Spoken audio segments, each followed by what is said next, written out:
जय हिंद friends, welcome back to study without stress. तो दोस्तों, इस वीडियो में हम अपने टॉपिक को कंटिन्यू रखते हैं, दैट इज न्यूट्रिशन। तो दोस्तों, जब भी हम लोग एक बाईसाइकिल को राइड करते हैं या इवन कोई और भी वर्क करते हैं तो वहाँ पर सिंपली हम एनर्जी का यूज करते हैं। दोस्तों, अगर हम लोग कोई वर्क नहीं भी करते हैं तो अपने बॉडी के जो स्टेट होता है उसको मेंटेन करने के लिए हम लोग एनर्जी का इस्तेमाल करते हैं। दोस्तों, हमारे बॉडी को ग्रोथ करने के लिए, डेवलपमेंट करने के लिए, प्रोटीन बनाने के लिए और बहुत से अदर सब्सटेंस की ज़रूरत होती है जो कि हम लोग को बॉडी के अंदर से नहीं मिलता है, बॉडी के आउटसाइड से मिलता है। तो दोस्तों, ये जो सब्सटेंस है और मटेरियल है और एनर्जी है वो हम लोग को कहाँ से मिलता है, इसका सोर्स क्या है? तो ऑफ कोर्स ये बात है फ्रेंड्स, जो हम लोग फूड ईट करते हैं और जो खाते हैं उसी से हम लोग को ये सारे एनर्जी मिलते हैं और मटेरियल मिलते हैं। दोस्तों, अभी तक तो हम लोगों ने देखा कि जितने भी एनर्जी और मटेरियल के रिक्वायरमेंट है वो फूड से फुलफिल हो जाती है। तो अब यहाँ पर क्वेश्चन एक आता है कि जो यहाँ पर फूड हम लोग को मिलता है, लिविंग थिंग्स को, वो कैसे मिलता है और किस तरीके से मिलता है।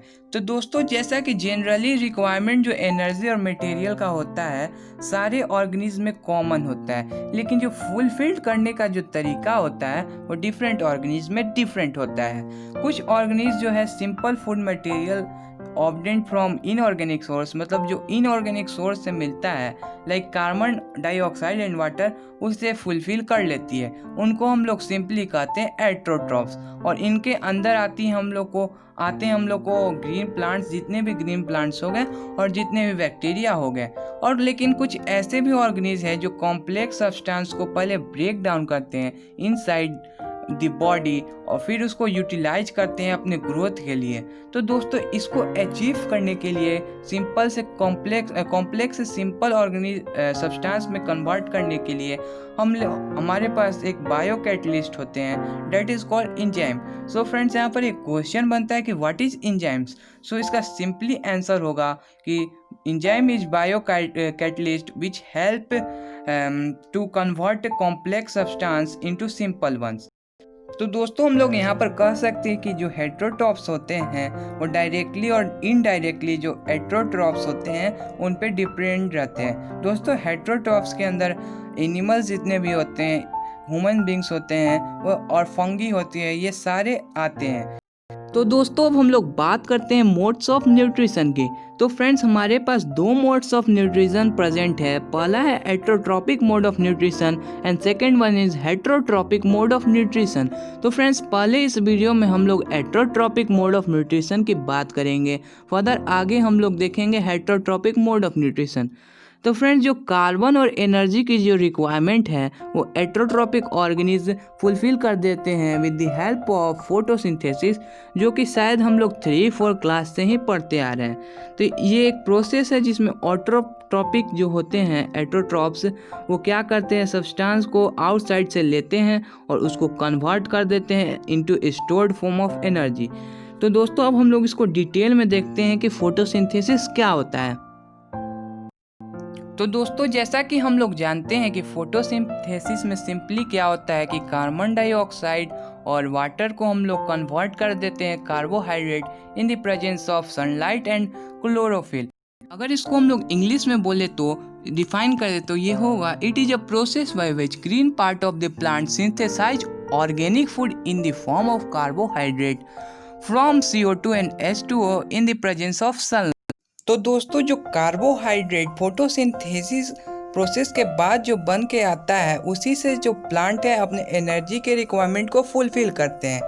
दोस्तों, जो प्लांट हैं वो इमीडिएटली जो कार्बोहाइड्रेट को यूज नहीं कर पाते हैं, मतलब उस समय उनको जो कार्बोहाइड्रेट यूज में नहीं आता है उसको वो स्टोर कर लेते हैं इन द फॉर्म ऑफ स्टार्च।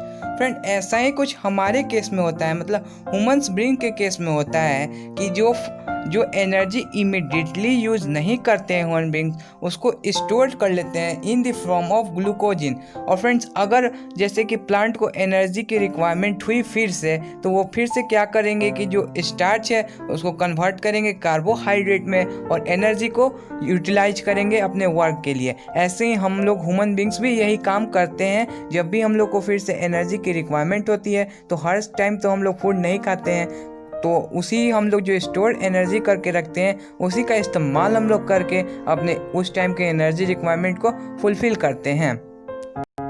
तो दोस्तों, जैसा कि हम लोग 3 क्लास से पढ़ते आ रहे हैं ये वाला इक्वेशन, तो ये वाला इक्वेशन वेरी इंपॉर्टेंट अभी भी है। इससे एग्ज़ाम में क्वेश्चन आते हैं। इसे डायरेक्ट इक्वेशन तो नहीं आपसे पूछा जाएगा, लेकिन आपसे ये पूछा जा सकता है कि जो फोटोसिंथेसिस है उसमें जो हम लोग कौन सा मटेरियल को यूज करते हैं, तो वहाँ पर सिंपली आंसर हो जाएगा CO2 एंड H2O। और जो बाय प्रोडक्ट हमको मिलता है वो ग्लूकोज और O2 मिलता है। तो अब हम लोग देखते हैं कि एक्चुअली क्या होता है फोटोसिंथेसिस में। तो वहाँ पर 3 स्टेप में हम लोग को फोटोसिंथेसिस देखने को मिलता है। First step is absorption of light energy by chlorophyll. तो दोस्तों, जो लीव्स में प्रेजेंट होते हैं क्लोरोफिल, उससे जो लाइट हम लोग को सनलाइट जो है वो एब्जॉर्ब कर लिया जाता है। दूसरा जो स्टेप है उसमें क्या होता है कि जो लाइट हम लोग एब्जॉर्ब किया है प्लांट्स के लीव्स, उसको केमिकल एनर्जी में कन्वर्ट कर दिया जाता है। और साथ ही साथ वहाँ पर जो वाटर यहाँ पर हम लोग को देखने को मिलता है, यहाँ पर जो वाटर है उसको स्प्लिट कर दिया जाता है H2 और O में। और फिर उसके बाद थर्ड जो स्टेप हमारे पास है उसमें क्या होता है कि जो कार्बन डाइऑक्साइड है उसको रिड्यूस कर दिया जाता है कार्बोहाइड्रेट में। तो दोस्तों, ये ज़रूरी नहीं है कि ये जो तीनों प्रोसेस है साथ ही हो, साइमल्टेनियसली ही हो। तो यहाँ पर कुछ ऐसे भी होता है कि जैसा कि कुछ डिजर्ट प्लांट्स होते हैं वो कार्बन डाइऑक्साइड रात में ले लेते हैं, लेकिन जो क्लोरोफिल होता है उसको एक्ट करने में टाइम सुबह का, मतलब डे ही टाइम चाहिए, सनलाइट चाहिए, तो वो सनलाइट सुबह में यूज करते हैं और कार्बन डाइऑक्साइड को रात में ले लेते हैं और इंटरमीडिएट यहाँ पर क्रिएट कर देते हैं। फ्रेंड्स, यहाँ पर इंटरमीडिएट यहाँ पर वर्ड्स एक ध्यान देने वाली बात है। आंसर लिखेंगे तो हम लोग इस वर्ड को लिखना पड़ेगा और वहाँ पर अपने फूड को प्रिपेयर करते हैं। दोस्तों, हम लोग देखते हैं कि ये जो फिगर है इसमें जितने भी कंपोनेंट्स हैं उसको हम लोग फोटोसिंथेसिस में क्यों नेसेसरी है। तो दोस्तों, जब भी हम लोग एक लीव्स के क्रॉस सेक्शन को लेंगे तो और माइक्रोस्कोप के अंदर देखेंगे तो हम लोग को नोटिस करेंगे कि वहाँ पर एक ग्रीन डॉट्स प्रेजेंट होते हैं जिसको हम लोग कहते हैं क्लोरोप्लास्ट, और इन्हीं के अंदर क्लोरोफिल पाया जाता है। और तो दोस्तों, जो यहाँ पर कुछ इंपॉर्टेंट डायग्राम के अंदर हम लोग, डायग्राम तो इम्पॉर्टेंट यहाँ पर नहीं है, लेकिन जो यहाँ पर लेबलिंग है वो बहुत ज़्यादा इम्पॉर्टेंट होती है। तो पहला आता है इपरडर्मिस, और इपरडर्मिस जो होता है वो एक थिक लेयर होता है और जो यहाँ पर दोनों साइड प्रेजेंट होता है, अपर और लोअर अपरडर्मिस। तो अपर इपरडर्मिस में जो है क्लोरोप्लास्ट प्रेजेंट नहीं होता है और लोअर इपरडर्मिस में एक स्टोमाटा प्रेजेंट होता है। तो फ्रेंड्स, अब बात आती है कि स्टोमाटा क्या होता है। तो जैसा कि हम लोग क्लास 9th में देखे थे कि स्टोमाटा होता है, उसमें टीनी स्पोर्स प्रेजेंट होते हैं जिसके कारण गैसियस एक्सचेंज होता है। तो जो लोअर एपिडर्मिस है उसमें स्टोमाटा प्रेजेंट होते हैं और स्टोमाटा में गार्ड सेल होते हैं। तो फ्रेंड्स, यहाँ पर गार्ड सेल का काम होता है कि वो गैसियस एक्सचेंज में हेल्प करते हैं और वाटर मॉलिक्यूल्स में हेल्प करेंगे। जैसा कि हम लोग नेक्स्ट पेज में इसको डिटेल में देखेंगे, उससे पहले हम लोग एक एक्टिविटी करना है, एक्टिविटी 6.1। तो फ्रेंड्स, इसको एक्टिविटी बहुत इंपॉर्टेंट है, VVI एक्टिविटी में से एक है, तो इसको हम लोग डिटेल में देखते हैं। तो सबसे पहले हम लोग को क्या करना है कि एक प्लांट हम लोग जो लेंगे उसको 3 डेज के लिए एक डार्क रूम में रख देना है, जिससे कि वो जितना भी प्लांट में प्रेजेंट होगा स्टार्च वो यूज अप कर ले और वो डी स्टार्चिंग हो जाए। उसके बाद क्या फ्रेंड्स, हम लोग को करना है कि वो 6 आवर्स के लिए हम लोग को प्लांट को सनलाइट में रख देना है। दोस्तों, उसके बाद हम लोग एक प्लांट के लीफ को तोड़ लेंगे और जितने भी ग्रीन एरिया उस प्लांट के लीव्स पे प्रेजेंट होंगे उसको हम लोग मार्क कर लेंगे और उसको वाइट पेपर पे ट्रैक कर लेंगे। उसके बाद क्या करेंगे कि जो लीव्स है उसको हम लोग बॉइलिंग वाटर में कुछ मिनट्स के लिए रख देंगे। उसके बाद जो बेकर एक जिसमें अल्कोहल प्रेजेंट हो उसमें डाल देंगे। अल्कोहल से क्या होगा कि जितने भी वहाँ पर स्टार्च प्रेजेंट होंगे वो सारे निकल जाएंगे। फिर उसके बाद क्या करेंगे कि जो अल्कोहल वाला ब्रेकर है उसको हम लोग वाटर बाथ में डाल देंगे, जिससे कारण वो डीकलराइज हो जाए जो लिप्स उसमें प्रेजेंट है। उसके बाद क्या करेंगे कि हम लोग उसको आयोडीन के जो एक सॉल्यूशन होता है उसमें वो लिप्स को डिप कर देंगे, मतलब उसको डाल के छोड़ देंगे।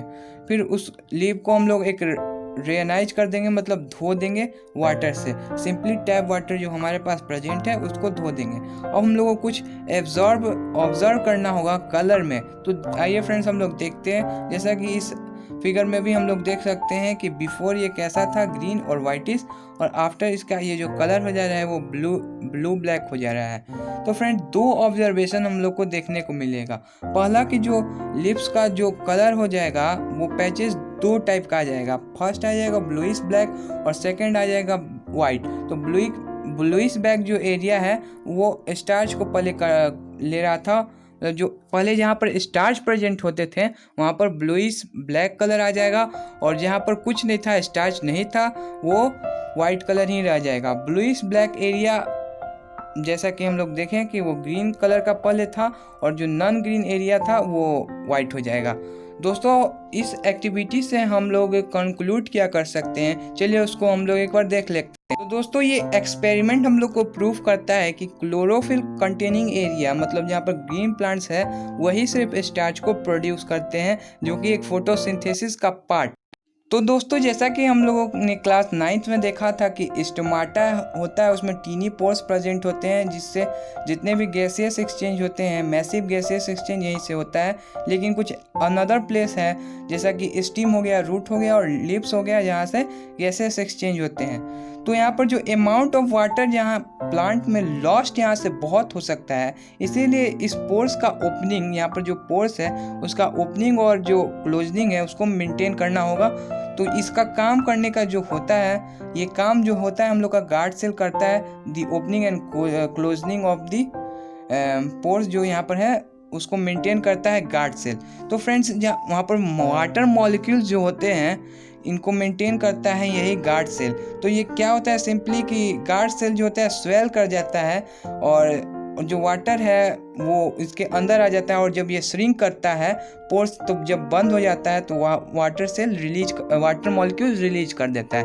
फ्रेंड्स यहाँ पर ये लाइन यहाँ पर 3 लाइन हमारे पास है, वो बहुत इंपॉर्टेंट है। ये क्वेश्चन हमारे इस साल के बोर्ड एग्जाम में भी आया है।